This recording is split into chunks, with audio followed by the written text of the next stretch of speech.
इथे फक्त दागिने नाही तर पिढ्यानपिढ्यांचा विश्वास मिळतो. परंपरेची झळाळी आणि विश्वासाची खात्री.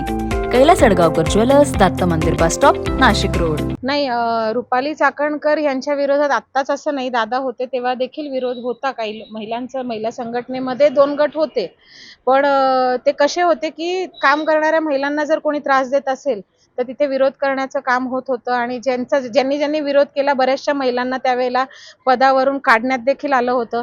आणि आत्ता जे 2 गट, म्हणजे जे चॅनल्सवर पाहतेय मी 2 गट वरिष्ठ नेत्यांचे, तर मला असं काही कुठल्या गटांची माहिती नाही. कारण मी आदरणीय अजितदादा पवार यांच्यासोबत जरी राज्यात काम करत असले तरी जिल्ह्यात मी आदरणीय भुजबळ साहेब यांच्या नेतृत्वाखाली काम करत असते. आणि असे कुठल्याही गटातटात मी राजकारणात पडत नाही असं मला वाटतं. महिला आघाडीमध्ये 2 गट असा विषय नाहीये, पण ज्या महिलांना विरोध ज्यांनी केला त्यांनी आदरणीय, म्हणजे एखाद्या महिलेला त्रास झाला तर ती महिला जाऊन दादांकडे तक्रार करत होती. आणि त्याच ह्याच्यानी अनुषंगाने आम्ही देखील, म्हणजे माझं देखील आधी पूर्वी एखादं पत्र दादांना गेलेलं आहे की अशा अशा अडचणी येत आहेत महिला संघटना. हो, त्यांनी राजीनामा द्यावा हीच प्रमुख मागणी आहे.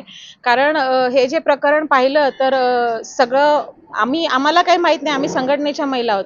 पण तुमच्या माध्यमातूनच जे आम्ही काय पाहतोय की एक पत्र दिलं गेलं, पुढारी पेपरला एक बातमी छापली गेली, ती दाबण्यासाठी महिला आयोगाकडून प्रेशर टाकण्यात आलं, किंवा वारंवार 1 वर्षापासून हे जे चालू आहेत प्रकार.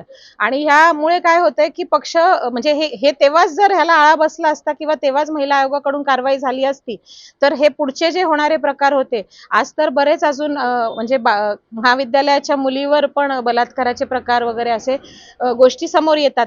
तर कुठेतरी ह्या गोष्टींना आळा बसला असता, कुठेतरी ह्या गोष्टी थांबल्या असत्या. तर मला असं वाटतं त्यांची बरोबरीने ह्याच्यामध्ये चूक आहे. कुठे चूक नसताना उगाच कोणी म्हणजे प्रत्येक वेळी पॉइंट नाही करणार. काय होणार आहे की त्या इथे आल्यावर आम्ही त्यांच्यासोबत फिरू शकणार नाहीये. मग त्यांना शेवटी ते पुढे कॉम्प्लिकेशन्स वाढणार आहे, पक्षामध्ये भांडणं वाढणार आहेत, कंप्लेंट्स वाढणार आहेत. आणि अननेसेसरी ताण, म्हणजे संघटनेत काम करत असताना आम्ही महिला जे आहे फक्त एक पक्षावर आमची निष्ठा आहे म्हणून काम करतो. आमचं हे पद जे आहे ते कुठल्याही महिला, आज या सायराताई आहे, त्यांचं वय इतकं झालेलं आहे, देवळाली कॅम्पच्या अध्यक्ष आहेत, जिल्ह्यावर देखील सक्रिय आहेत. ह्यांना पक्षाकडून आम्ही काय अपेक्षा करून काम करत नाही, आम्ही फक्त पक्षाशी एकनिष्ठ आहोत म्हणून काम करतो. तर त्यामुळे मग आम्हाला एकच अपेक्षा आहे की आमचे वरचं नेतृत्व जे आहे ते व्यवस्थितपणे पाठीशी उभं राहणारं पाहिजे, खंबीर पाहिजे आणि एक प्लेन इमेज पाहिजे, जेणेकरून आम्हाला खालती लोकांपर्यंत ती इमेज घेऊन जाता येईल आणि संघटना वाढवता येईल. NCN न्यूजसाठी रोहन दनी, नाशिक.